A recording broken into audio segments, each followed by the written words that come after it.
Hi ಎಲ್ರಿಗೂ, ನಾನು ಹೋಗ್ತಾ ಇದ್ದೀನಿ ಮುರುಡೇಶ್ವರಕ್ಕೆ ಹೋಗ್ತಾ ಇದ್ದೀನಿ ಇವತ್ತು. ಸುತ್ತಮುತ್ತ ನೇಚರು, ಮಧ್ಯೆ ರೋಡು ನೋಡಿ ಎಷ್ಟು ಚೆನ್ನಾಗಿದೆ ಅಂತ. ಇದು ನಮ್ಮೂರು ಉತ್ತರ ಕನ್ನಡ. ನೋಡಿ ಎಷ್ಟು ಚೆನ್ನಾಗಿದೆ ಅಂತ. ಹಂಗೆ ಹೋದ್ವಿ, ಮುರುಡೇಶ್ವರ ಬಂದೇ ಬಿಡ್ತು. ಹೋಗಿದ್ದು ಬೈಕಲ್ಲಿ. ನೋಡಿ ನಮ್ಮ ಮುರುಡೇಶ್ವರ ಮುಖ್ಯ ದ್ವಾರನ. ಒಳಗಡೆ ಎಂಟ್ರಿ ಹೋದ್ವಿ. ಅಷ್ಟು ದೊಡ್ಡದಾದ ಆರ್ಚ್ ಕಂಡೇ ಬಿಡ್ತು ನಮ್ಮ ಕಣ್ಣಿಗೆ. ಆಮೇಲೆ ಫಸ್ಟ್ ಹೋಗಿದ್ದೆ ಬೀಚ್ ಸೈಡಿಗೆ ನೋಡ್ಕೊತ ಹೋದೆ. ಎಲ್ಲ ಬೋಟ್ಗಳ ಸೈಡಿಗೆ ನಿಂತಿದ್ವು. ಇದೇ ಗೊತ್ತಲ್ಲ ನಮ್ಮ ಅರಬ್ಬಿ ಸಮುದ್ರ. ಅರಬ್ಬಿ ಸಮುದ್ರದ ಪಕ್ಕನೇ ಇರೋದು ನಮ್ಮ ಮುರುಡೇಶ್ವರ. ದೊಡ್ಡ ಈಶ್ವರನ ಸ್ಟ್ಯಾಚ್ಯೂ ಇದೆ, ದೊಡ್ಡ ಗೋಪುರ ಇದೆ. ಇದೆ ನೋಡಿ ಆ ಗೋಪುರ.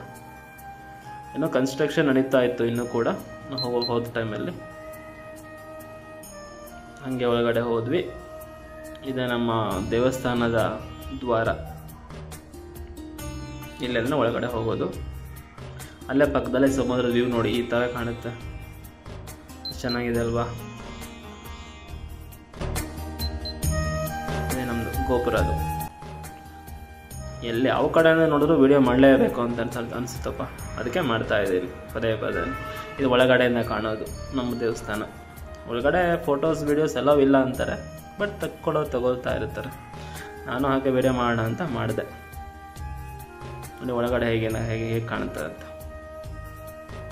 ಇವರೇ ನೋಡಿ ನಮ್ಮ ಮುರುಡೇಶ್ವರ ಕಟ್ಟಿಸಿದವರು, ಆರ್ ಎನ್ ಶೆಟ್ಟಿ ಅಂತ ಇವ್ರ ಹೆಸರು.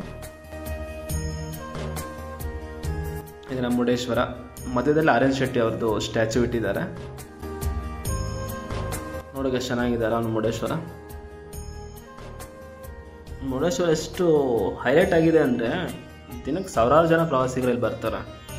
ಮುರುಡೇಶ್ವರನ ವೀಕ್ಷಣೆ ಮಾಡ್ತಾರೆ, ನೋಡ್ತಾರೆ, ಎಂಜಾಯ್ ಮಾಡ್ತಾರೆ, ಬೀಚ್ ಸೈಡ್ಗೆ ಹೋಗ್ತಾರೆ. ನಾವು ನಮ್ಮೂರ ಹತ್ತಿರ ಅಲ್ಲ, ಯಾವಾಗ ಒಂದ್ಸಲ ಹೋಗೋಣ ಅಂತ ಅಪರೂಪಕ್ಕೆ ಬರೋದು. 2 ವರ್ಷ ಆದಮೇಲೆ ಬರ್ತಾ ಇದ್ದೀನಿ ಮುರುಡೇಶ್ವರಕ್ಕೆ.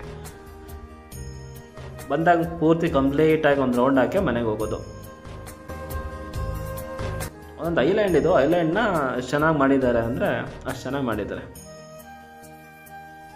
ಇದು ಶಿವನ ಸ್ಟ್ಯಾಚ್ಯೂ ಇದೆಯಲ್ಲ, ಅಲ್ಲೇ ಕೆಳಗಡೆ ಇರೋದು. ಇದು 10 ರೂಪಾಯಿ ಟಿಕೆಟ್ ತೊಗೊಂಡು ಒಳಗಡೆ ಹೋದಾಗ ಇಲ್ಲಿ ಪೌರಾಣಿಕ ಕಥೆಯನ್ನು ಹೇಳಲಾಗುತ್ತದೆ. ಅದೇ ರಾವಣ ಶಿವನನ್ನು ಹೋಲಿಸಿಕೊಳ್ಳಲು ತಪಸ್ಸು ಕೂತ್ಕೊಂಡು ಆತ್ಮಲಿಂಗವನ್ನು ಪಡೆದು ಅದನ್ನು ದಾರಿ ಮೇಲೆ ತಗೊಂಡು ಹೋಗುವಾಗ ಗಣೇಶನ ಮಾರವೇಷದಲ್ಲಿ ಸಿಕ್ಕಿ ಆ ಆತ್ಮಲಿಂಗವನ್ನು ಕೆಳಗಡೆ ಇಟ್ಟು ಅದನ್ನು ಬಲಶಾಲಿಯಾದ ರಾವಣನು ಕೀಳಲು ಪ್ರಯತ್ನಿಸಿದಾಗ ಪೀಸುಗಳಾಗಿ ಆ ಕಡೆ ಈ ಕಡೆ ಚದುರು ಹೋದಾಗ ಸ್ಥಾಪಿತವಾದ ಮುರುಡೇಶ್ವರ, ಗುಣವಂತೇಶ್ವರ, ಧಾರೇಶ್ವರ, ಗೋಕರ್ಣ, ಹೀಗೆ ಇಲ್ಲಿ ಕಥೆ ಹೇಳಲಾಗುತ್ತದೆ.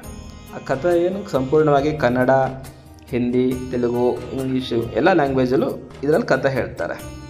ನೋಡೋಕ್ಕೆ ಚೆನ್ನಾಗಿದೆ. ಏನು ಗೊತ್ತಿಲ್ಲದಾಗಿದ್ದವರು ಇಲ್ಲಿ ಪೌರಾಣಿಕ ಕಥೆಯನ್ನು ತಿಳ್ಕೊಬೋದು.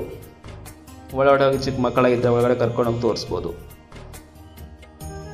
ಮುರುಡೇಶ್ವರ ಸುತ್ತಮುತ್ತನೇ ಗೋಕರ್ಣ, ಧಾರೇಶ್ವರ, ಗುಣವಂತೇಶ್ವರ ಅಂತೆಲ್ಲ ಇದೆ. ಇದೇ ಮುರುಡೇಶ್ವರದ ಆತ್ಮಲಿಂಗದ ದೇವಸ್ಥಾನ ಇದೆ. ನೋಡಿ ಇಲ್ಲಿ ಕೊಟ್ಟಿದ್ದಾರೆ ನೋಡಿ, ಗೋಕರ್ಣ, ಸದೇಶ್ವರ, ಧಾರೇಶ್ವರ, ಗುಣವಂತೇಶ್ವರ, ಮುರುಡೇಶ್ವರ. ವಿಶ್ವದ 2ನೇ ಅತ್ಯಂತ ಎತ್ತರದ ಶಿವನ ಸ್ಟ್ಯಾಚ್ಯೂ ಇರೋದು ಇದೇ ಮುರುಡೇಶ್ವರದಲ್ಲಿ. ನೋಡಿ ಎಷ್ಟು ಎತ್ತರವಾಗಿದೆ ಅಂತ. ನಮ್ಮ ಶಿವ ಕುತ್ಕೊಂಡಿರುವ ಭಂಗಿಯಲ್ಲಿದ್ದಾರೆ.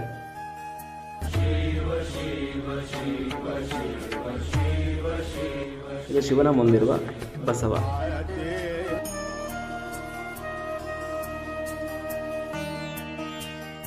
ಇದು ಸಮುದ್ರ ಸೈಡ್ ಇರೋದ್ರಿಂದ ಹೊರಗಡೆಯಿಂದ ನೋಡೋಕ್ಕೆ ತುಂಬ ಚೆನ್ನಾಗಿ ಕಾಣುತ್ತೆ. ಡ್ರೋನ್ ವ್ಯೂವಿಂದ ಪಕ್ಷಿ ನೋಟ ಅಂತಾರಲ್ಲ, ಅದರಿಂದ ನೋಡಿದ್ರೆ ಮತ್ತೂ ಚೆನ್ನಾಗಿ ಕಾಣುತ್ತೆ. ಇದು ನಮ್ಮ ಮುರುಡೇಶ್ವರ. ಹಾಗೆ ನೋಡುತ್ತಾ ಹೋದಾಗ ಅಲ್ಲೇ ಶಿವನ ಇನ್ನೊಂದು ಸ್ಟ್ಯಾಚ್ಯೂ ಕಾಣುತ್ತೆ, ಅದೇ ಇದು. ಹಾಗೆ ಮುಂದ್ಗಡೆ ಬಂದಾಗ ಒಂದು ಅರಬ್ಬಿ ಸಮುದ್ರ, ದೊಡ್ಡದಾದ ಅರಬ್ಬಿ ಸಮುದ್ರ ಇದೆ ಅಲ್ಲ, ಅದ್ರ ವ್ಯೂ ನೋಡಿ. ನಾನು 2 ವರ್ಷ ಕೆಳಗಡೆ ಬಂದಾಗ ಇದು ಯಾವುದೂ ಇರಲಿಲ್ಲ. ಫ್ಲೋಟಿಂಗ್ ಬ್ರಿಡ್ಜ್ ಅಂತಾರೆ ಇದನ್ನು. ಈಗ ರೀಸೆಂಟಾಗಿ ಶುರು ಆದಂಗಿದೆ. ಹಾಗೆ ಬೀಚ್ ಸೈಡಿಗೆ ಬಂದೆ. ತುಂಬ ಜನ ಮಕ್ಕಳು, ಅವರು ಇವರು ಟೂರಿಸ್ಟು ಅಂತ ಎಂಜಾಯ್ ಮಾಡ್ತಾಯಿದ್ರು. ಹಾಗೆ ಬಂದೆ, ಒಳಗಡೆ ಬಂದೆ. ಏನು ಬೋಟ್ದಲ್ಲಿ ಆಯಿತು, ಎಷ್ಟಪ್ಪ ರೇಟು ನೋಡೋಣ ಅಂತ ನೋಡಿದೆ. ಮೇಲ್ಗಡೆ ಬರ್ದಿದೆ ನೋಡಿ ರೇಟು. ನಿಮಗೆ ಇಷ್ಟ ಆದರೆ ನೀವು ಆಟ ಆಡ್ಬೋದು. ಹಾಗೆ ಮುರುಡೇಶ್ವರ ಬೀಚ್ಗಳನ್ನ ನೋಡ್ತಾ ಬಂದೆ. ತುಂಬ ಡೆವಲಪ್ ಆಗಿದೆ, ಆಗಂತರ ಏನೂ ಇಲ್ಲ. ಒಂಟೆ ಸವಾರಿ, ಕುದುರೆ ಸವಾರಿ ಮಾಡೋರಿದ್ದರೆ ಮಾಡ್ಬೋದು. ನೋಡಿ ಯಾರೋ ಒಂಟೆ ಸವಾರಿ ಮಾಡ್ತಾ ಇದ್ದಾರೆ. ಹಾಗೆ ನೋಡ್ತಾ ನೋಡ್ತಾ ಸನ್ಸೆಟ್ ಆಗೋ ಟೈಮ್ ಇತ್ತು.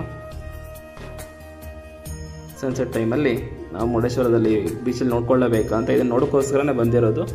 ಹಾಗೆ ನೋಡಿದ್ವಿ ಬೀಚೆಲ್ಲ ಸನ್ಸೆಟ್ ಭಾಳ ಚೆನ್ನಾಗಿ ಕಾಣ್ತಾ ಇತ್ತು. ನೋಡಿದ್ವಿ ತುಂಬ ಜನ ವಾಟ್ರ್ ಬಾಲನ್ನು ಅದು ಇದರಲ್ಲಿ ಆಟ ಆಡ್ಕೊತಾ ಇದ್ರು. ನೋಡಿ ತುಂಬ ದೂರಗಡೆ ನೋಡಿದೆ ಅಲ್ಲಿ ಪ್ಯಾರಾಶೂಟು ನಡೀತಾ ಇತ್ತು. ನಮ್ಮ ಮುರುಡೇಶ್ವರದಲ್ಲಿ ಪ್ಯಾರಾಶೂಟು ಸ್ಟಾರ್ಟ್ ಆಗಿದೆ ಅಂತ ಗೊತ್ತಾಗಿದೆ ಆವತ್ತು ನನಗೆ.